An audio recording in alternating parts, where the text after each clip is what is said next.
WWE's bread and butter has always been their storytelling, whether it's as simple as good meets evil, David vs. Goliath, or long-form tales like the Chase of Championship Glory, an underdog versus the Administration Chronicle, the story of one-upsmanship, or a love triangle. But the one thing that hasn't been as consistent as today's WWE is the inner turmoil of the characters who bring these stories to life. Looking up and down the roster, you see nuanced characters that have a fantastic level of depth to them. Some unable to let go of the past, others trying to break free of what they once were, and some just straight up becoming everything that they once despised. The wrestling business for years has had so many different characters that you can go back and analyze, from supernatural beings like The Undertaker to everyman crowd favorites like Stone Cold Steve Austin, and even master manipulators like Edge. When you look at some of the larger-than-life characters over the years, from colossal giants to mystical freaks, the hardest thing to do is humanize a wrestling character. How do you make someone who's superhuman relatable? You give them personality traits, jealousy, psychological trauma, justification for their actions over the course of harm imposed to their character, because after all, a character needs to be relatable and have human traits. When you look at today's WWE, the complexity and depth to modern day characters stands out so much more than ever before. The company has made it a priority to take the whole gravity of the show into account, where things have taken place over the course of months, years, and in select cases, decades. The company has also made the move to serialize storytelling, meaning that things aren't contained to a few episode bubble before a character completely changes. For example, something so simple that happened in October of the previous year could prove to be important 5 months down the line as you get a glimpse of what the character is thinking. This is twofold. Now in the WWE, we're able to understand what the character has been going through for the past little bit, and there's continuity with long-term stories. Rarely in the 2010s were you able to sit back and analyze a character's motivations. Occasionally you get a masterclass like Shawn Michaels and The Undertaker where you could go back and see why Shawn was doing what he was doing, why Shawn was driven to insanity and obsessed with closure and could only achieve that by throwing everything away and doing everything in his power to get to The Undertaker, even if it meant corrupting his morals. Now these characters with different personalities are more prevalent than ever. There's always more to every story, and the brilliant part is everything is open to interpretation, and you actually have to pay attention in the long run. These characters, more than any other era, are commonplace. Let's take a look at some of the recent examples and also dive into arcs that may not have started just yet.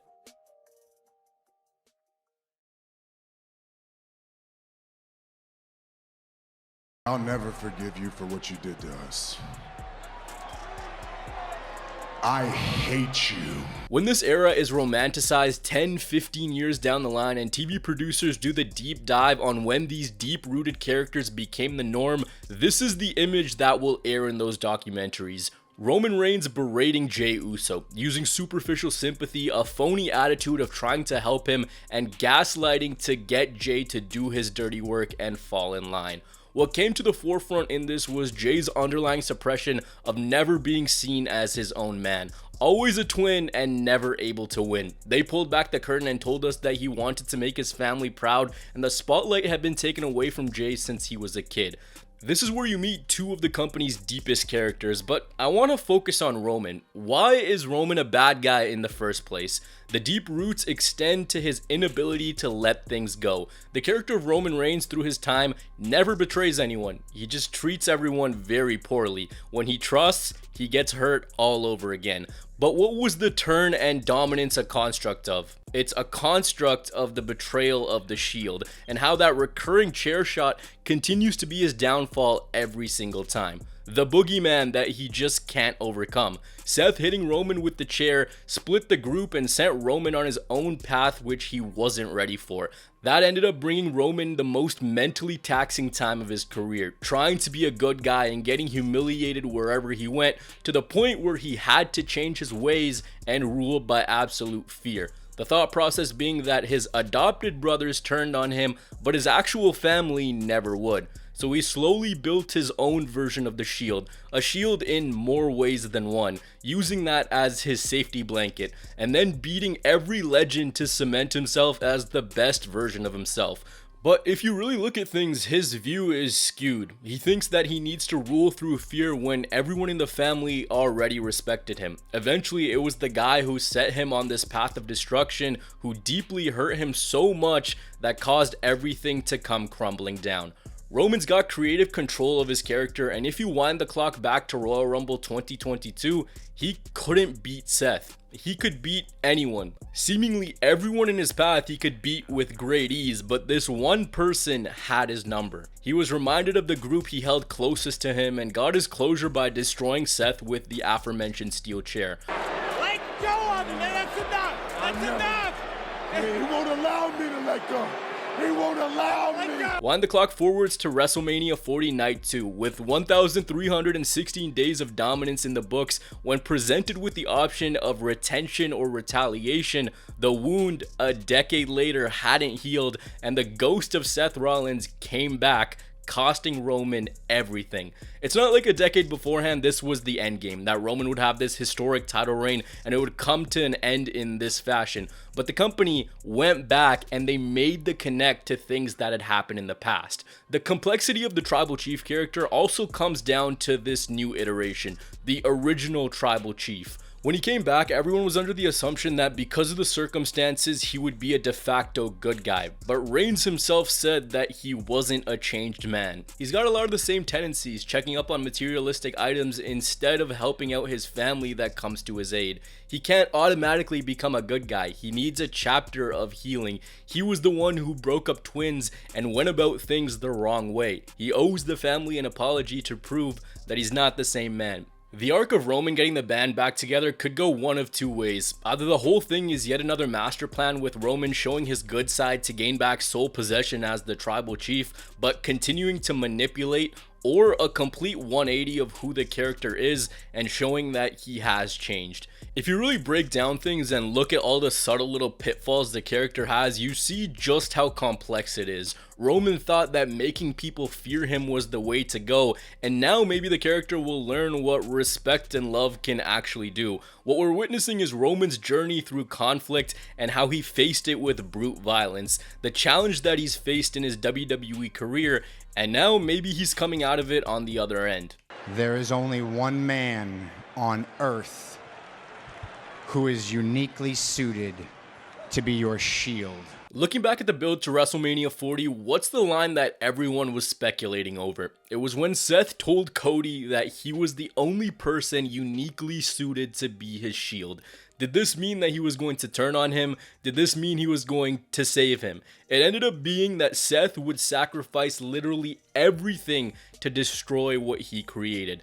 After all, if you look back to the earliest days of Seth Rollins' world title reign, he made it abundantly clear that he hated everything about Roman's championship reign. He hated that he wasn't a fighting champion, he hated how he won his matches, he hated that he was the champion that everyone held in high regard. If you remember when Cody was about to pick Roman for Mania, Seth talked about how the other title, Roman's title, was for posers and frauds and people who politic their way to the top. Now listen to this. A few weeks later, the same night that he told Cody that he would be his shield, he said this. You wanted to take everything from him, and deep in my soul, I felt that. In the same promo, he said that the man Roman Reigns is partly his fault, but he could have never imagined the monster that he unleashed. Seeing inside of Cody that this was someone who would go to great lengths to do whatever it took to beat Roman, considering Seth knew firsthand after seeing Rhodes compete with a torn pec a few years beforehand. But he knew that he had the one tool that no one else did, so he stood side by side with Cody. Earlier I said it's interesting to speculate on some of the arcs. You gotta assume that he's got a mega match with CM Punk lined up come WrestleMania 41, but after that, in the grand scheme of things, why would Seth Rollins, the man who did it all and lost it all, let Cody Rhodes go? He teamed up with the one person he went out of his way to beat with his body barely clinging on. Plus, there's an unresolved final chapter with Reigns and Rollins. These two examples are well linked to each other. But then you come to the most compelling character of the WWE calendar in 2024. I prayed for this and it happened. Sometimes you become what you set out to destroy. This is the story of Drew McIntyre, a man who fell into the trap of hypocrisy and over the course of a few months became a reflection of everything he despised. Imagine chasing a career-defining moment and losing, then getting another shot and losing, then losing again. You'd start to wonder, is your way of going about things what's really holding you back? Clash at the Castle in front of his friends and family, he suffered the biggest loss of his career, and the reason he lost was because of Solo Sikoa, and that would be his villain origin story. Jey Uso made the move to Monday nights, and when you look at things from the perspective of Sami Zayn and Jey Uso, Jey was the good guy in the story, just trying to make his family proud, trying to forge his own identity, but at every single turn he was manipulated. But to Drew, Jey was public enemy number one because he was once a part of the bloodline. Drew, while not a full-out bad guy, was starting to show hints of frustration, while guys like Cody, who also lost because of Uso, saw him as a changed man. Drew didn't. Cast your mind back to 2020. Who was the guy that cost him his champion versus champion match at Survivor Series? Jey had to win back the trust of a lot of guys in the locker room, but Drew was a guy he just could not win over. Listen to this line from Michael Cole. Drew McIntyre coming after everyone who wronged him. Drew McIntyre is a bad dude with issues. Drew McIntyre is a bad dude. Weird considering that for 4 years, Drew had done things the right way. Smile for a smile, you got my back, I got yours. But it's in this time frame where you start to see the complexity of Drew McIntyre, throwing his morals completely out the window.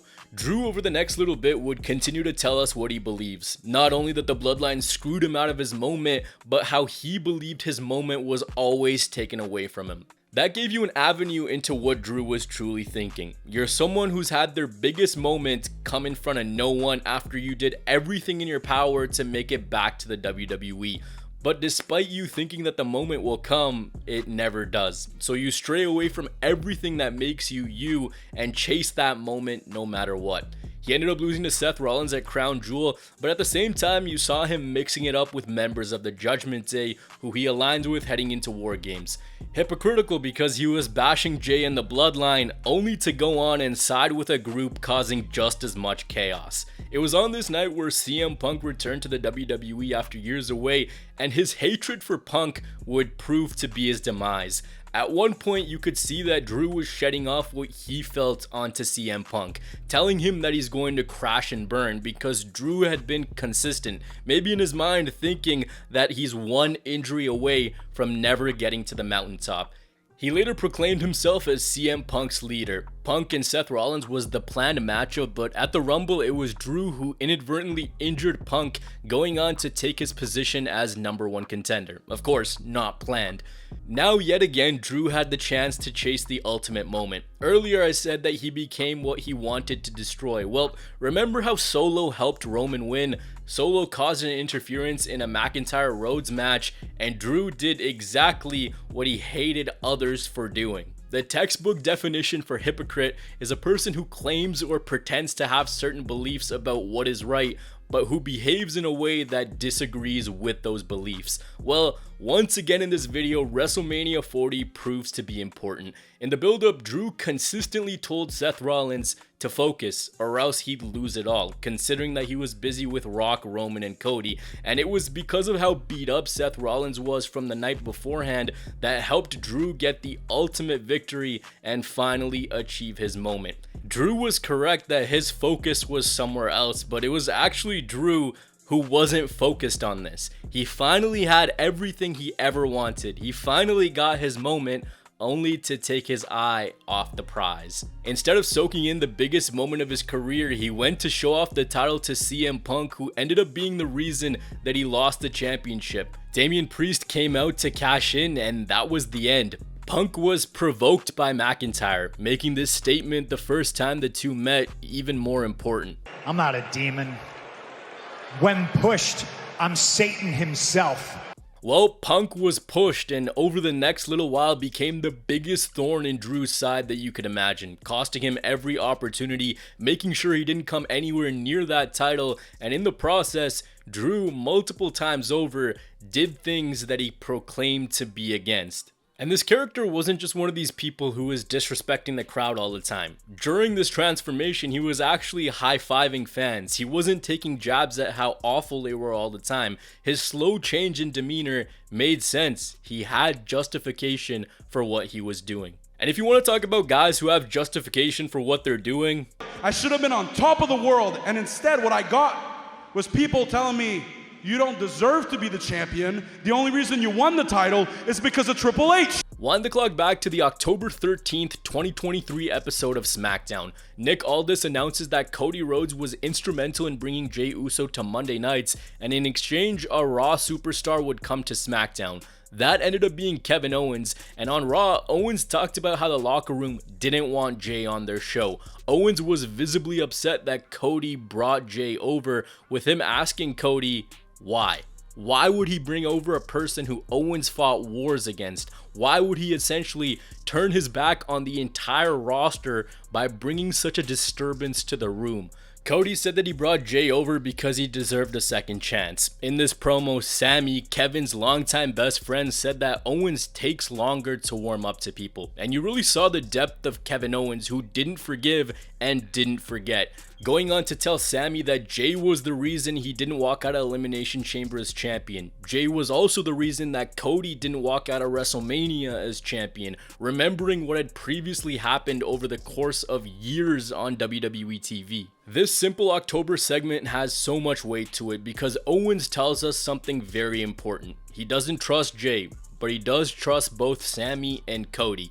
Keep in mind, the WWE title is something that's evaded Kevin Owens for so long, and what I believe is the central point of all of this and what makes this so interesting is Kevin Owens at one time was the most sadistic, cold, and calculated version of himself. Because if you remember, at one time, he was the prize fighter. I think when you look at this arc, it's actually quite genuine. It's about Owens trying to be a good person, trying to let go of the evil man that he once was and stick up for his friends. But a variety of factors, including his trust being broken by said friends, is what led him to quote-unquote turning heel. Heading into Bash in Berlin, you saw the slow callbacks to prize fighter Owens, looking at the WWE title just like he did to championships in 2015, thinking about pulling the trigger, but then thinking better of things, giving Cody Rhodes the benefit of the doubt, because I want you all to remember, post and pre-WrestleMania, Kevin was helping Cody fend off the bloodline. And remember how earlier I said that Sammy said that Owens was slow to trust people? In this, he built a friendship with Randy Orton, someone who in his heyday was just as much of a killer as Kevin Owens was. He let Orton in, he trusted him, and the two shared a bond. Spending all this time fighting that group, you can imagine how someone would feel to see the man that they gave the benefit of the doubt to teaming up with the enemy. The breaking point came at Bad Blood when Cody teamed with Roman Reigns, and that was it. Kevin could not see that. This was the final straw before Owens attacked Cody with the show already being off air. This adds to the gravity of it. The first place Owens found Cody, he let it all out. In his eyes, Cody betrayed him after his body took so much punishment to fend off his mortal enemy. This rage also led to him breaking his friendship with Randy Orton, one of the few deep bonds that he shared in the company. When you look at the parallels between Owens and Orton, you really see why this dynamic worked. Two men who share qualities of ruthlessness but have suppressed that in order to become better versions of themselves. Now just imagine how Owens will feel when he sees A, the bloodline with Jey Uso back to its most volatile form on his show, and B, his best friend, the man that he was reluctant to go back to pre-WrestleMania 39, back with the group that he's been fighting off for years. Owens' character, much like Drew, is justified with his reasoning. But what about his buddy Randy Orton? Where does that go? I will always and forever have your back. You know this. Listen to this simple line from Triple H. I am not protecting Kevin Owens. I am trying to protect you. Who knows Randy Orton the best? It's Triple H, the guy who saw Orton kill every legend in his path, the guy who handpicked Orton to be a part of Evolution, the guy who literally saw one of the most destructive wrestlers of all time. Triple H, now having a different role, says he's protecting Orton from himself because he sees that, similar to Owens, he's become a good friend and a good person. How this relates to Triple H not letting Randy fight Kevin Owens is maybe he sees Owens as the guy that'll help Randy realize that it was Cody who broke up a bond. Maybe it's Kevin that'll make Orton blood hungry again. Randy and Cody have a history dating back to their time in Legacy, and over the course of Orton's career, he's always been on the pursuit of championship glory. Multiple factors could be in place to have Orton slowly turn on Cody. Remembering his desire to be champion again could be one. Maybe seeing that one of the few friends he had and held in high regard was taken away from him because of Cody. Also seeing that Cody shared a moment with the bloodline at Bad Blood. Orton, another man that's gone through wars with said team. You don't know what it feels like to have to fight for everything you have. Before wrapping up, I wanted to take a look at a more simple example of a character growing in the company. Damian Priest had one of the most simple yet effective stories in recent times, bringing someone from faction to top star and from bad guy to good guy with a simple premise. If you look back to Damian Priest's time in the Judgment Day, you see a man who is influenced by those around him, wanting to cheat, calling for help, and undermining opponents. After he won the World Heavyweight Championship, he slowly started to ask for Finn and Dom to stay away and let him handle business on his own, gaining confidence in his ability as champion, which was twofold. He started to grow into his own entity, but it made people within the group feel like he had different intentions and didn't care for them anymore.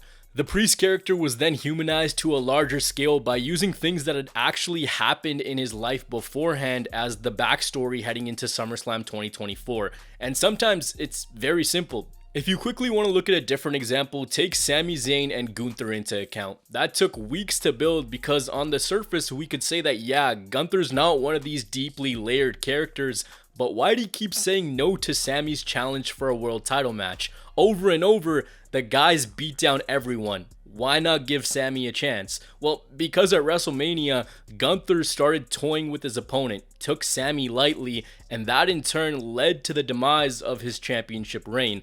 So it's that underlying fear that he masqueraded as Sami not being worthy of having a world championship match. Of course, these are characters and examples that I've cherry picked, but there's a lot more of these throughout the roster, but you gotta pay attention to the subtle hints. Now, not every character has these deep-rooted good and bad guy stories, and I really like that. You need some of those classic wrestling characters. They really cannot die away. You can't have everyone be so deep-rooted because then some won't understand it. If you take a look at things big picture, you see similar characters that have over-marinated and the trigger isn't pulled with them. Take Chad Gable post WrestleMania 40 for example. There are some stories that go on for way too long, and there is a such thing as too slow of a slow burn, which I'm sure a lot of you guys have also felt.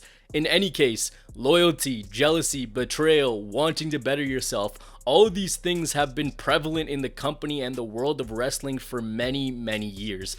But in today's WWE, the focus on having deep-rooted characters is more prevalent than ever.